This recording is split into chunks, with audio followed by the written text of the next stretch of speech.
Nice. Okay. Hey, everyone. We're here with lesson 1 of the journey. What an exciting way to go over the material.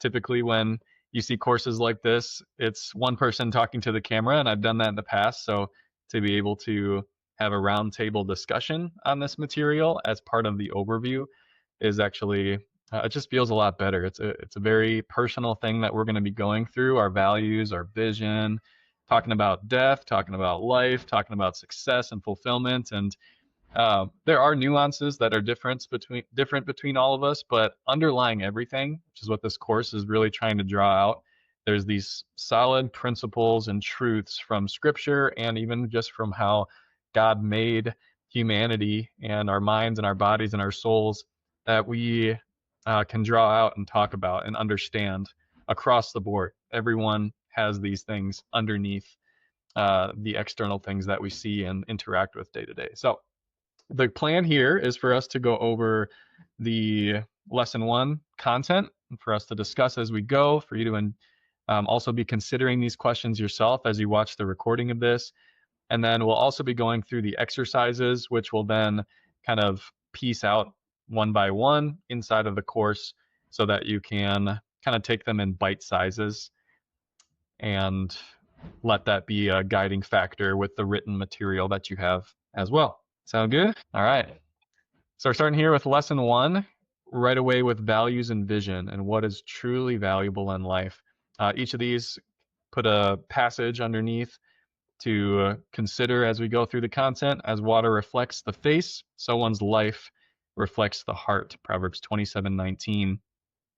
And so what that's getting at, and we'll get into it, but if you see someone acting a certain way over and over and over again for months on end, for years on end, and their life ends up just going that direction, they are the ones inevitably at fault or responsible for what their life looks like. Um, their life is a reflection of what they're putting their time and energy towards and really valuing, even if they, in their heart, know it's not the right thing. If you keep doing it over and over again, your life will end up looking like that. So let's get into it. So Amos, why? before you start the teaching, I had a request from Jeff that we say a prayer as we get ready to Oh, do right. some of that shaping. So let's ask God to bless that. Dear Heavenly Father, please pour out your wisdom and your strength and your power through your spirit that teaches us about Jesus and our salvation, teaches us about a different way to live that's not based on just desire and reaction and instinct that is sinful and tainted by our sinful nature and by the world around us. But we are asking you to call us to something greater by the power of your Son, who comes to dwell in us by the Spirit as we live a new life with you. So help us reflect that in our words and actions and here in our planning as we plot a path forward with you. We pray all these things in your name. Amen. Amen. Um, I do want to ask, is there one thing that excites you or intrigues you or that you're curious about or even nervous about as we get into lesson 1 and then going through lesson 5 here? Since I have a couple people on the call, we can maybe start with just that one question. We'll not take too much time on each question, but I'm curious to know. So I'll jump in and start real quick. I think I'm kind of just excited just to realign values. A lot's shifted since when I've done this work with you in the past. And so having a new view of like children and legacy and things like that, I think it's going to be interesting to kind of dive in and see what that looks like and how that changes from where I was before. So that's kind of what I'm looking forward to. For sure. We both got growing families. It's different. Yeah, I think for me, it's the first time I've done this in a formal way. Like I've done just informal, go through this list of values and pick out which ones I think are mine. And that always just felt so arbitrary. And I also have this sense of like, I don't want to lock myself into anything. I just think of how much I've changed just in the last 5 years, in the last 10 years. And I don't know if I can retroactively figure out what I think my values were at those points in time, but just kind of exploring that aspect to it as well, is like which values tend to hold through the entirety of your life versus which ones kind of ebb and flow.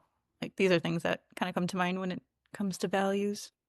You do bring up a really good point that is something to keep in mind as we go through this. There are a combination of those things. There are more strict universal values that really should not, they're pillar content. If you take a pillar out, your house falls. But then there's season of life values and shifts that happen when you have 3 kids versus 0 kids. So be nimble with those things. Be okay with shifting and changing while understanding which ones are the pillar content that really should not be shifted. So thank you for bringing that up, and always be willing to reflect and change and adapt the things you need to. You have anything, Titus? Just had to unmute. I always have things to say. Just briefly though, I'll just saying it's always intimidating and invigorating to open yourself up to have these conversations. So going into it is an excited anticipation, because you have to open your heart and be very honest to get to those deep truths that drive you and apply it outward. And with that always comes some criticism, because you see that, well, this is where I said I was going to be or what I wanted to do, and I haven't done that. So I need to readjust where I'm positioning myself so that I can better reach those goals and reflect who I am. For sure. Yeah, I'm excited for the accountability that'll come from this. So use the group, use Underground to gain accountability. And even if you don't really want the accountability, I would encourage you to still share a lot of this stuff, so that you do have to shift a lot of your life around what you say you actually care about. That's not a bad thing, and it never will be, to have integrity, to do what you say you want to do. So why this matters, why does really reflecting on values and vision matter? What a person values most determines every decision that they make, consciously or unconsciously. The direction of your life flows from your values. What you love and what you pursue will eventually define your legacy, or basically what you did while you were alive. Legacy doesn't have to be this massive word or carry much in this scenario. So, yet few people ever stop long enough to ask, what do I truly value, and does it align with what God values? And at the end of life, what will have mattered? We're gonna right away look at end of life perspective, because when you get to the end of life and there's nothing left, it really can change the way that you make decisions here in the present. So we're going to start there with some teaching, and then the exercise of the legacy letter. We'll go through that too. So the universal pattern of regret. I really wanted to gain some wisdom from talking or thinking about people on their deathbed. What did they say mattered in life? What did they say they regretted in life? So here we have Brownie Ware, an Australian palliative care nurse, recorded the top regrets of her dying patients. They didn't wish they had more money, more time on social media, or more comfort. Their regrets were profoundly moral and relational. I wish I'd had the courage to live a life true to myself, not the life others expected. I wish I hadn't worked so hard. I wish I'd had the courage to express my feelings. I wish I had stayed in touch with my friends. I wish I had let myself be happier. Every one of these speaks to values, identity, integrity, relationships, joy. These are just a very small little snippet, not possessions or success. I want to gain a little bit of insight from you, Titus. You do a lot more end of life care as a pastor. And then a lot of us have had at least a couple experiences with people. So what have you seen that people really tried to pass on, or they're struggling with and regretting at the end of life, or maybe thankful that they spent time doing? Oh man, these statements are super true. I would just say, like, what this Australian nurse lays out, I've heard all of these things, all of them. Like, just as true to myself. Like, that's just kind of when you get to the point where you spend so much time pretending. When you get to the end of your life, you're like, why? Why did I do that? They're not here. You know, as somber as that is, it's like, they're not here. All those people that I cared about, that I wanted to influence, they're not at your deathbed. They don't care about you. So, like, you just get so realistic, I guess. Like, when you know it's over or getting close, then you start thinking about those things. Like, did I have impact? Did I make a difference? Did I do what the Lord has called me to do? And for us as Christians, it's like, what is our life? Is it about making a little dent in the social media platform space, adding this little piece of technology here, or 1,000 other things? Or is it about making an eternal difference? I think it's just so sobering when you're there. One of the other ones I saw here, I wish I hadn't worked so hard. I hear a lot of people say that, which I'm guilty of just as much as anyone, because it's like you want to get this project done and this project done. But what they're saying at the end of their life is like, I don't remember any of that. But what I do remember is that I never spent time with my kids. What I do remember is that my grandkids aren't here right now because I never had a relationship with them. So like, I just think it's so sobering.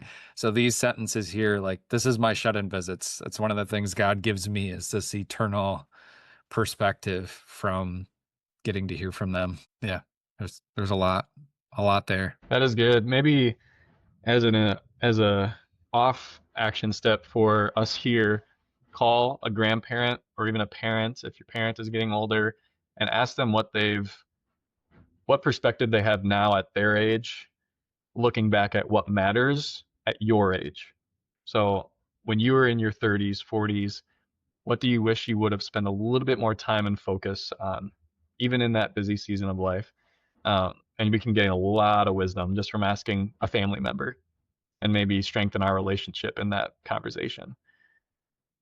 Let's keep going here. So, ancient wisdom on values. Across history, wise men have pointed to the same truth. The good life is not about what we own, but about who we become. So, character over possessions. Stoicism taught memento mori, remember death. So, have that same perspective. Marcus Aurelius, who wrote his own meditations, so good. You could leave life right now. Let that determine what you do and say and think. Death awareness sharpened priorities and produced virtue. So when you wake up, say to God, you've given me another day. I'm not guaranteed tomorrow. If I died tomorrow, how would I live today?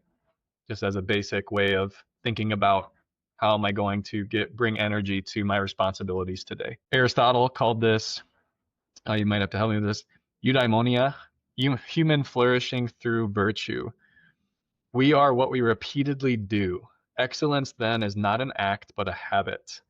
Mundanity of excellence. He saw virtue as the path to happiness, not indulgence or ease. There's a couple principles here that you could draw out. One being, like, you are what you eat, you are what you do, but you are how you do the smallest thing. I'm trying to remember the exact phrase. How you do one thing is how you do everything. That's the phrase. I've heard that from a leader in the past that I used to work under that I highly respect.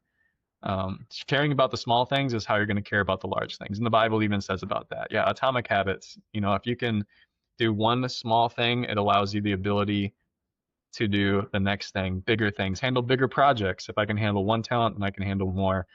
And excellence then is not an act, but a habit. The mundanity of excellence. The fulfillment comes from the journey, and the largest projects only can happen one step and one brick at a time. So we got to focus on that. Viktor Frankl, a psychiatrist and Holocaust survivor, echoed this truth after Auschwitz. Those who have a why to live can bear almost any how. Humans can endure suffering, but not meaninglessness. So here we're talking about purpose and what do I value. If I have a wife that's waiting for me after 10 years of being in a concentration camp, and then compare that to someone who has no family, no wife, no job, nothing outside of that camp, there's nothing worth living for. That person probably isn't going to make it. And he gives real examples of that happening. Not the strong people that make it. It's the one who had a purpose and knew what to value. So modern psychology confirms this. 2018 study by David I. and Gilovich found that people regret missed ideals more than mistakes. We can forgive failure. We struggle to forgive neglect of what we knew was right. So any quick thoughts on some of this ancient wisdom? I just want to add on that last one. That is a huge, huge point.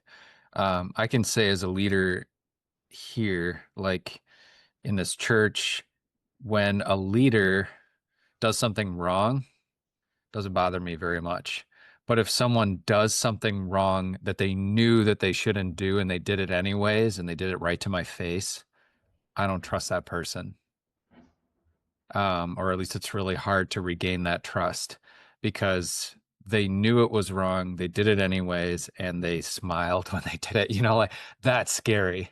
That's scary. Where someone who makes a mistake or just is weak in the moment and then is ashamed about it, that's very different, right? Like that's arch enemy versus innocent blunder. And I've known from the times in my life when I have contradicted my character knowingly because of weakness, that's what haunts me.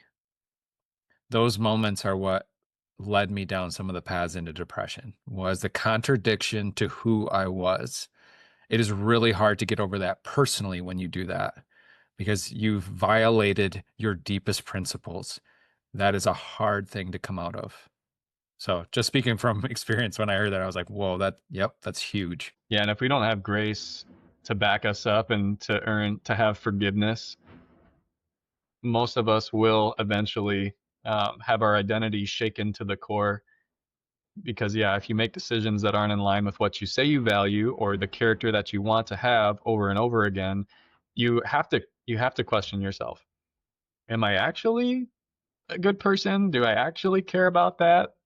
Do I actually think I can follow through and accomplish what I said I was going to accomplish? Your confidence goes away, your identity gets shaken, and that can lead to depression as one example of what it can lead to. So, and you never make the shot that you don't take.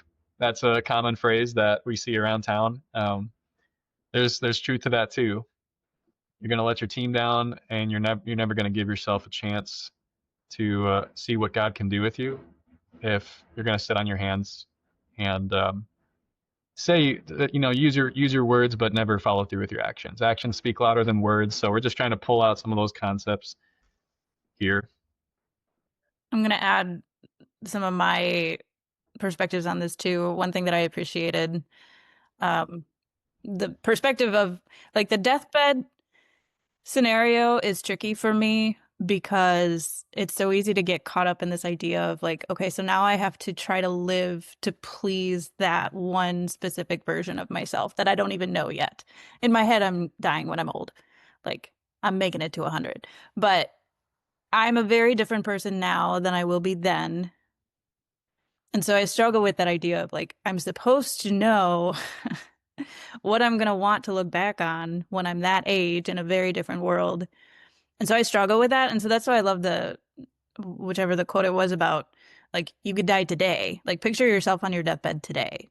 And I think that's more helpful for me because I know who I am today and I know how far I've come and how much I've changed since forever. But it's hard to picture that nebulous version of myself. I know who I'd love to be, but I also know life does all sorts of things over time. So I just appreciate that idea of like shift the deathbed scenario, as depressing as it sounds, shift the deathbed scenario to right now with the hopes that you'll live past it. I think that's kind of helpful for me.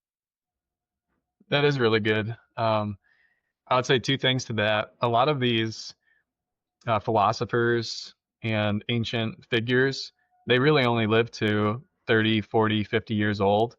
And they're giving us the same type of wisdom and value on what's meaningful in life that a 70, 80, 90-year-old would today. So there is consistency there on those types of things that we can be sure about. But at the same time, with us being in this time and culture and you having only experienced up to your age, when you learn from a coach or when you learn from a teacher, really the teacher or the coach, they really only have to be 1, 2, 3 steps ahead of you. So maybe as we go into the exercise of the legacy letter, you can almost break it off in decades that you've experienced. So, well, when I was 10 to 20 years old, here are the things that mattered to me. Here's the things that I wish I would have known. When I was 20 to 30 years old, here's what I wish I would have known in that decade. And then here's what I wish I would have known in the last 8 years of life. Maybe that's a good way to do that exercise versus trying to imagine we know what the next 40 years would look like if we're 70 writing that. So I appreciate you bringing that up. Okay, moving on. So neuroscience of value, what we're trying to do is use like ancient wisdom, then go to more modern psychology and neuroscience, and then layer it on with biblical perspective. So neuroscience shows that values are not abstract ideals. They are the brain's operating system. So the ventromedial prefrontal cortex assigns a value to every decision. The striatum rewards actions aligned with what we subconsciously treasure. And dopamine doesn't just reward outcomes, it drives anticipation. Whatever we value pulls our attention, motivation, and energy toward it. Over time, repeated thoughts and behaviors form neural pathways, habits of heart and mind. I like to imagine that if it's like this little construction zone in your mind, that it's just, or this big civilization in your mind, the roads and the corridors and the mansions that are gold plated, smooth, that feels good, you feel amazing. Those are the ones that we have just over and over and over again gone to, and they've been just perfectly formed so that it's so easy and it feels so good to go through them. The bad part is sometimes those are bad habits and behaviors that we've done so much that they're so clean, they're so easy, and we just continually go through them, versus the rocky path over there that feels harder to do, but long term is going to be the right decision for us. So you become what you repeatedly value. This is a difficult thing, kind of going against your brain. This means change begins with values. To rewire your life, you must rewire what you deem valuable. So if we don't do this work, usually instant gratification is going to produce the smoothest pathways, the easiest dopamine release, the shortest time from action to reward. And so we have to have something deeper to build something more lasting. And Amos, this is actually something that to make a cross application, this is something that I encourage parents about when they're talking about raising their kids in the faith. Because some parents will say like, oh, when they get older, then they'll decide for themselves. But like you just said, what you don't factor in then is that there's a natural tendency to rebel against God. There's a natural tendency to fall into the easiest outcome, the easiest path, and that is often sin. Sin is the easy way. God calls us to something greater. That's often a long-term goal, a long-term pleasure, a long-term joy, but it takes effort, it takes time, it takes training, it takes patience. And so applying that back to kids, if you just let your kids do whatever they want spiritually, in the meantime, the devil has been working in their brain. He's been creating negative pathways for them to easily sin, to make choices for their own pleasure and desire. And what you're not doing is putting the regular habits in place of going to worship, hearing God's word, and letting the Spirit develop not only neural pathways, but spiritual openings into the heart that only God can do, that changes character. So it's very dangerous to just say, like, I'm just going to let my kids decide when they're 21. Well, for 21 years, you let the devil have your children. So I would be very careful with what you do. You are actually called to guide them and to put these beautiful beads of scriptural truth into their hearts so that when they are 21, they have a huge pile of beautiful treasures from God's word and from you and experiences to fight against this pile of muck that's in their own heart, that's in the world and everywhere around them.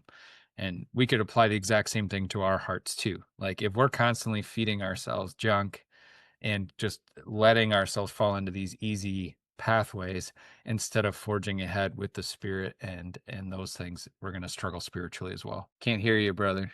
Yeah, as you are talking about this, I'm thinking about that analogy of, there's this gold-plated hallway to the bathhouse and to pleasures over. There's food over here. There's women over here. Like, that's the devil can use that. It's easy. It's fast. It feels good. You feel like a king in the moment. And then the spiritual path is often the hard way, even though the yoke is lighter, because you don't have all the possessions and the stuff and the pleasures and the pulls and the chains of our slavery to the world and our sinful nature. It is often like an adventure, like your value it can be a rocky path. It can be an exploratory journey in this earth to see where God takes us, and to give up the idea that I have any idea where this path goes. I might have to climb. I might have to turn. I might have to deal with a rock slide. So, as a core value, if I choose the hard way, if I choose letting God lead me instead of trying to make all my plans come true, um, there is a way to desire and go to a rockier path that we know has a longer term destination that we really want to go to. That's the end goal. So that's why we have to talk about this stuff. No, that's so good. And it's that appreciation for the journey. It's the appreciation. I mean, I had to say journey because that's what we're talking about, but it's appreciation for the journey. It's appreciation for different things that bring you joy. Like for me, I'm an endurance athlete now. I love the pain. That's a mental shift. I like when my body is tired. I like when I hit my limits. Most people don't like that, but I've learned to like it because to me, it's the gateway to the next challenge. And I love that. It's exciting to me. So I think spiritually too, if you shift that about your life, you start to enjoy different things more. Like it's not that I don't have desires for those other things and I want to fulfill it in the right way, but you start to desire those deeper things because you know that they're better. You know that they don't have the consequences like shame and guilt and self-loathing. Like, don't you want to do things and you don't feel those things? Well, guess what? God actually is leading you in that path. And you start to feel joy and excitement for the person that you're becoming and the person that you're going to help your family become. Like, so instead of thinking in a negative way, like, yes, it's a challenging journey, but don't you want to be at the top of the mountain? Don't you want to see that vista at sunrise? Come on, it's worth it. It's going to be hard, but it's totally worth it. So I think it's just shifting that way. Like, pain is the path is a phrase that I think in my head all the time. Pain is the path. Pain is the path. Or another one, this is actually from a book that I just finished reading, not a theological book, a fantasy book, by the way. And one of the awesome phrases in there is journey before destination. And I actually really like that. As Christians, we know the destination. It's great. It's amazing. But sometimes we're just saying like, yeah, I can't wait till heaven. I hope I die today because I want to go to heaven. That's actually not how the Bible talks. Like it does talk about heaven, but it says a lot about finding joy right now in the journey with Jesus, the journey with God through these challenges. There's beauty right now. Like Joanna said, not just 70 years from now when I go to heaven, but today is great joy when you suffer with Christ, when you witness to him, when you get to stand for the truth. Like that's beautiful. Yeah, we know these things, and sometimes we have to lean on the experience and knowledge of other people and use community to take action into the things we know we should do. That's why we're going back to like modern or ancient wisdom. Like people have known this and experienced this and are trying to tell us these things. And then the Bible as well tells us these things. We look to God's statutes, his laws. We were reading Psalm 119 in a men's Bible study yesterday with our pastor. And that's what this young Christian, I'd highly recommend reading it. Psalm 119, you're supposed to see it as, that's me. This is a Christian feeling towards life. You want to pursue the statutes of God because you know they're good. You know they lead to righteousness. And you're asking him to curb your life around it. You know it's better. So, hey, we got to work on this stuff together in the underground community. So the biblical foundation, let's keep going on that. The Bible has always taught this truth, but it goes deeper. Teach us to number our days that we may gain a heart of wisdom. So know that our days are numbered. It gives awareness of life's brevity and clarity about what truly matters. Even in the moment, fear God and keep his commandments, for this is the whole duty of man. It really simplifies it for us. Let's be obedient to God and his commands. Love God, love others. Solomon, after exploring everything the world had to offer, found that it was all vapor. Like, here's a trustworthy guy from ancient history and the Bible. Apart from honoring God and finding ways to enjoy your work right now and food and drink with people, that's what's useful to you. Life does not consist in an abundance of possessions. Luke 12:15. Jesus warned about the folly of the rich man who stored up wealth but was poor toward God. Whatever gain I had, I counted as loss for the sake of Christ. Philippians 3:7 and 8. Paul measured all success as worthless compared to knowing Christ. Do not be conformed to the pattern of this world, but be transformed by the renewing of your mind. Romans 12:12. Renewal begins by changing what we value and being able to be aware of what culture is trying to pull us towards as valuable or tell us as valuable. So, as an integration here, just an overview, secular, historical, the truth here, death awareness clarifies life, virtue and purpose bring fulfillment, and regret comes from unfaithfulness to values, when we know to be true from the Bible. Scientific, the brain literally rewires around what we value. Dopamine drives us toward habit or towards it, and habits follow what we're valuing in the moment over and over again. Biblical overview, true value begins and ends in God's glory. Everything else fades. What you treasure directs your heart. And in the end, where you end up, which path you keep going down over and over. So without God, values drift towards self-fulfillment, pleasure, money. With God, values root in eternity, which changes how we interact with other people and whether or not we become a slave to righteousness or a slave to our sinful nature and the devil always trying to take us away. Where your treasure is, there your heart will also be. So any final thoughts on just understanding what is valuable and why these exercises we're going to get into are important for us to spend some time on? One thing I'll just say So, from the last couple of years, sorry, Jeff, well, I'll be done quick, is that, I'm a dreamer and I've dreamt about like, this is who I want to be. And then you get to your 30s, at least this is how my experience goes. And I'm just like, I'm already there. So if I'm not that person today, I'll never be unless I do something today. So then I don't know, it just shifted from, again, like Joanna said, like, it's not just me 40 years from now, but who do I want to be this year? And I think just getting down to those, and Amos helped with that too as we walked through that, but like, who do I want to be at the end of this month? I think when you get to that smaller, granular thing, then it's easier to get to what are my habits today that will help me be that person tomorrow. And just really little things. Like, don't just think, I'm going to run a marathon today. No, I'm going to run 200 feet today. I like to think of visually, like I have a jar full of beads here and I got a jar full of beads here. This is the bad stuff. This is the good stuff. If I get one good bead in there, like a new one, that's a victory today. Maybe tomorrow I'll get 2 beads in there, 3 beads in there. So just like habit forming, it can be so simple because each time you did that, something new, something different, that took effort, that took intention, and you're proud of that. It can be the tiniest little thing, but those things really build up. And once you do the 1, you can do 2, you can do 3. It's those tiny little things. I think that's the power of habit to create change and to create just a different mentality around these things, to really put focus and teeth to your values in small ways. really like that, Titus. So I just have 2 things I want to add on here.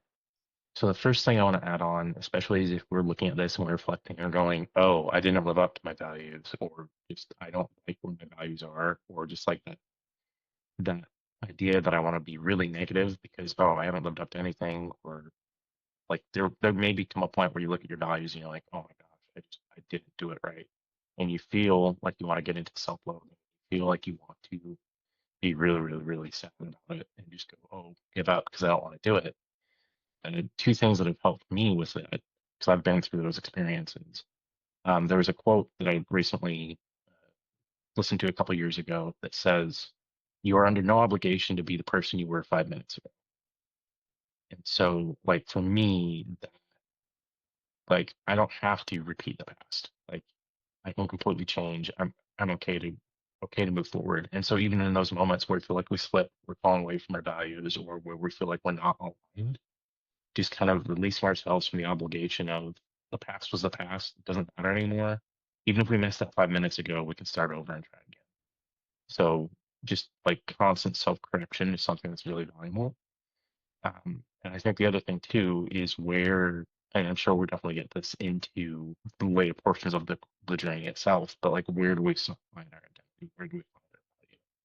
And I think the more we try to self-identify and have our value in ourselves and of ourselves, the more painful it's going to be, just because we're so like we are incapable of achieving the highest values that we ideal because we're sinful fallen human beings. And so if we try to do it all on our own without God and without faith, that's where everything's going to fall apart. So I think the more that we can rely on God, we'll find those higher values. Preach it, brother. Preach it. Fantastic. I want to add on to that too, Jeff. You're like speaking straight out of my heart. I've actually been having this conversation with people that I've been coaching lately about, and we go through it's a quote. I think it might be James Clear actually from his newsletter. And it's savor the victories as much as you criticize the mistakes.